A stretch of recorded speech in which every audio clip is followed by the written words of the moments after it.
informed consent. Components of this informed consent. You explain the study to them. What you're doing related to privacy issues. We'll do more about that in a second. You know, how assured that the data is anonymously collected. We tell them that their participation is voluntary. We tell them that they have the right to withdraw it. And we should ideally tell them who to forward their questions, which is usually the PI of the study. Now this we should do always. And then there are some special populations, and I have listed children, prisoners, etc. With children, you know, it's very important to obtain parental consent. So we need to ask the parents and inform the parents about all these things, and the parents for their children decide whether the children can participate or not. Now that's not a lot of fun when you want to do research in schools, for instance. Always sounds nice. I go to a school and there's a lot of kids there, and I just distribute some questionnaires. And no, you go a week before at least. You distribute the parental consent forms, which the kids have to take home, have the parents to sign. And not all parents will sign because there's a lot of people who are skeptical about science and scientists and wouldn't like their kids to be taking part in this. And then you get only half of them back, and then you need to make sure which kid signed and which kid didn't sign. A lot of trouble. You need usually the school authorities to consent you to do the study in schools. Children is difficult business research. I mean, it depends a little bit on the age. Some countries 16, some countries 18.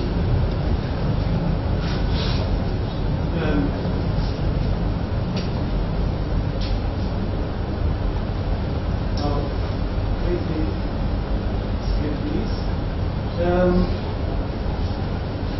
So what are the types of risks for human subjects when it comes to research that we do? Physical bodily harm, but also simple inconvenience, and you know how inconvenience sometimes becomes very physical. Psychological risk, emotional suffering, something we sometimes would see. Breach of confidentiality, of course. You tell people that the data are anonymous, but effectively you just don't anonymize. We sometimes have this with qualitative. I saw cases with qualitative research when you interview journalists, for instance, or other people, and you know, you certainly have the names of those journalists. And I had one really bad case. So, master thesis student interviewed 15 journalists. Half of them told her that they didn't want their names to pop up in the thesis, but she just used all names in reporting the results. And the thesis is published, they're online. It wasn't a nice situation because I, as a teacher, responsible for the student. It wasn't a lot of fun.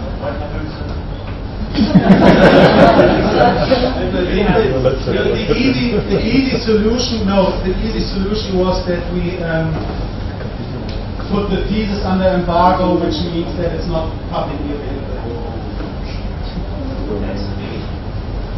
Yeah, I mean, I think for the student in that case, she was quite relieved that it wasn't more than that. But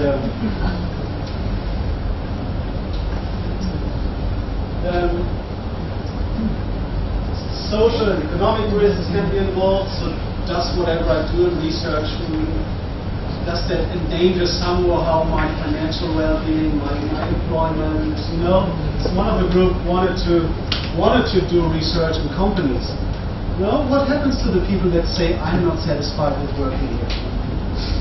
And if that is everyone, you know, and you publish those results and you tell the employers what's happening.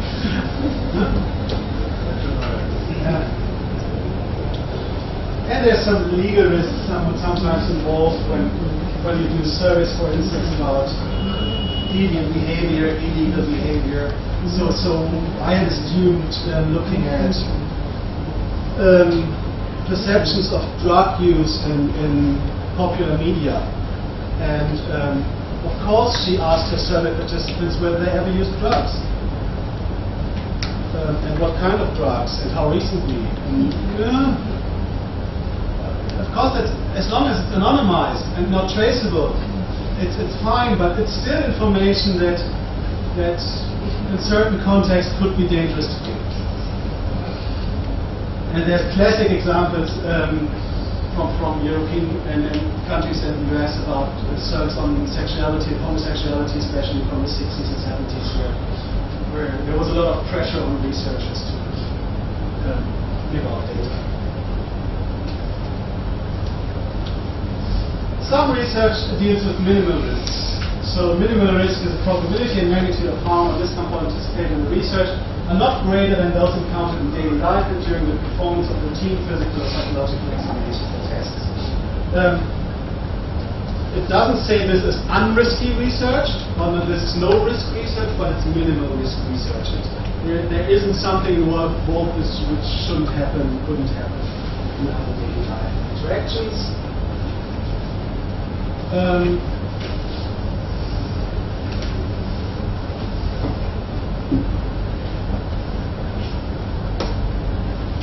these are again some of the guidelines. The FAR in this case projects on ethics, or the European Research Agency has on ethics.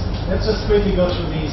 A bit more elaborate. I know it's again hard to read. All research subjects, be they human, animal, cultural, biological, environmental, or physical, should be handled with respect and care.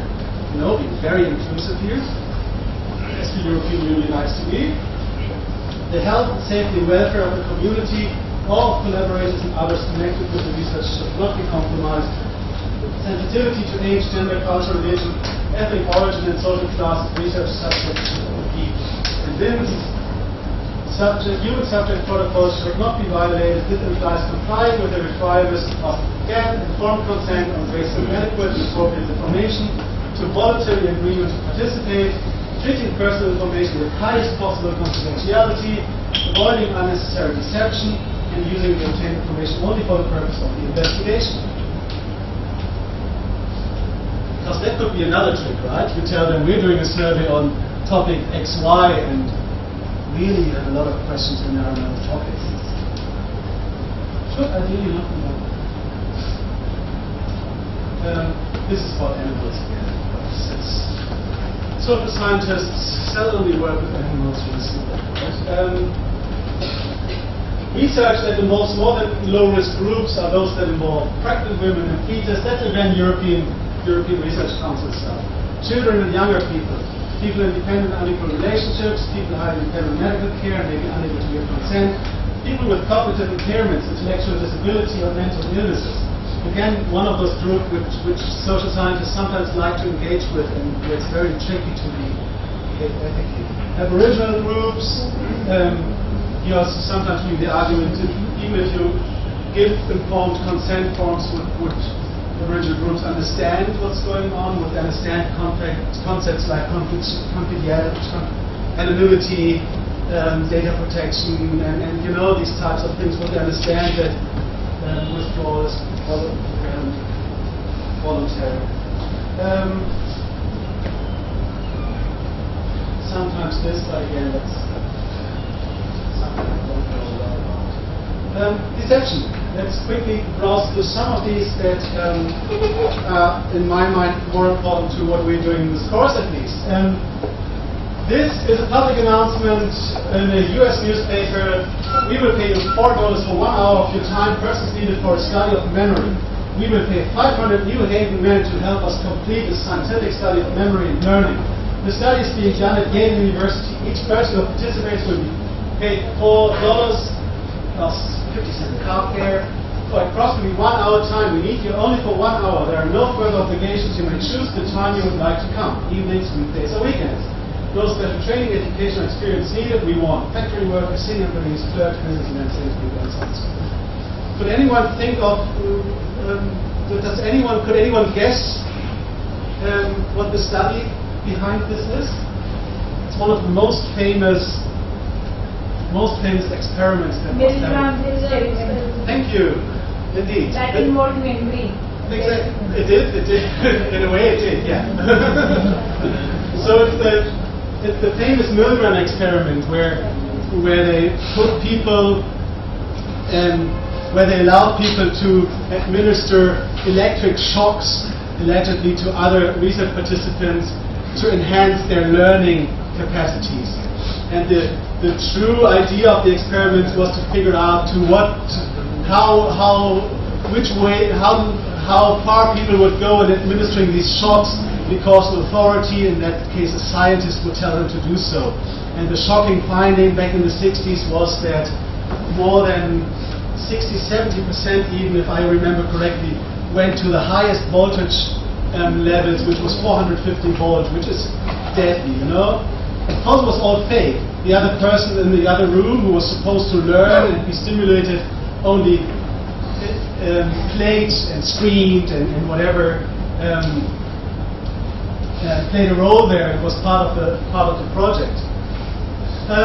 So this is how this was basically their information for this experiment, right? Which would be unacceptable, way far from being acceptable in today's context. You know, because you're hiding the true purpose of the study, many things being involved here. Milgram had subjected participants to extreme levels of stress and guilt as a result of their believing that they had harmed innocent victims, and she should have terminated the experiment at the first indication of discomfort on the part of the participants. This deceptive scenario served to increase the suspicions of future research participants about investigators in the research process, thereby exhausting the pool of lead participants. This approach reduced the public's trust in psychological research and harmed the image of the discipline, thereby jeopardizing community and financial support for research enterprises who has public trust in authorities. Yeah? These are very harsh statements, maybe, but I think this is what we should take away from this. And sometimes, if you Google some of the videos, there are some videos about this experiment, and you really see the discomfort of the people when they start to administer the high voltage electric shocks, and when the scientists in the back said, "Oh, come on. It's okay, come on, comply, participate, continue please." You know, and you really see it in their faces how uncomfortable they feel. That's a situation which should not happen. At least not without telling people beforehand. But if you would have told people beforehand, you could have done the study. Because they would have known to. But if you would have told, you administer electroshocks, but they don't reach the other person there, he's just screaming for fun. You know? No use in doing the study. This is why some of these famous social psychological studies from the 1960s have very seldomly ever been repeated, because you would, in no context, you would get ethical clearance to do this experiment. Though I just read last week in the newspaper that apparently they replicated this in Poland, and I haven't gone after who did it and in what context they did it, but. This goes. The same goes for the Zimbardo experiments, like the Stanford prison experiment, where he put, you know, guards and prisoners and let them basically at some point take each other after a few days already. That's all experiments which would be hard to do nowadays due to much more attention to ethical research ethics. But you still see that deception as such, so telling people lies in experimental research, is still quite prominent. You see a bit of it in some social psychology journals, but not a lot. 50% of the studies will deceive people. And deception doesn't have to be harmful always. So deception basically means that you show some experimental subject some version of reality, and another experimental subject another version of reality that manipulated, that might not be real reality. So we often do, in my field of research, we manipulate newspaper articles.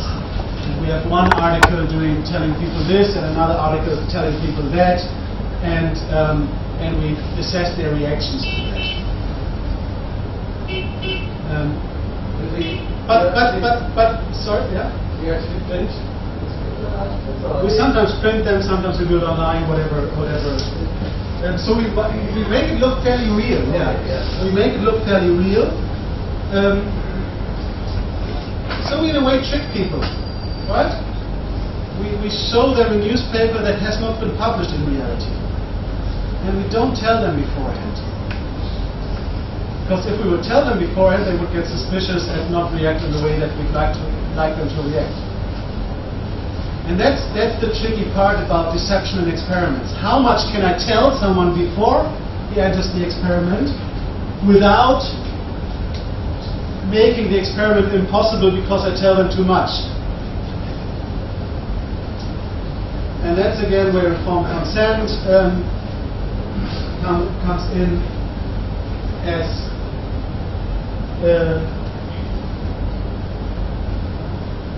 an interesting issue, because yes, informed consent for the experiment, you're about to take part in a study on news consumption.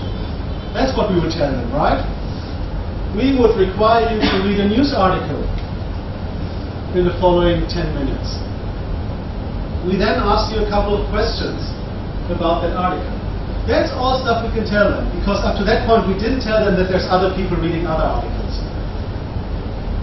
And that's what we don't want to tell them, because then we don't disguise the true purpose of the experiment anymore. People will start guessing what it's all about and manipulating their answers, reactions, and so on and so forth. But it's very tricky to see what kind of information can I actually give and what kind of information do I have to withhold at that point. What we do need to do in experimental research, however, is a debriefing. So after they're done with the study, we tell them, hey, actually there were 3 different versions of the newspaper, and some people read that, some people read, and we were interested in your different reactions about those different versions of the newspaper. Yeah? So afterwards, you should disguise, not disguise it, you should tell the full truth of what happened in the study and what the purpose was, but an experiment that's sometimes hard to do beforehand.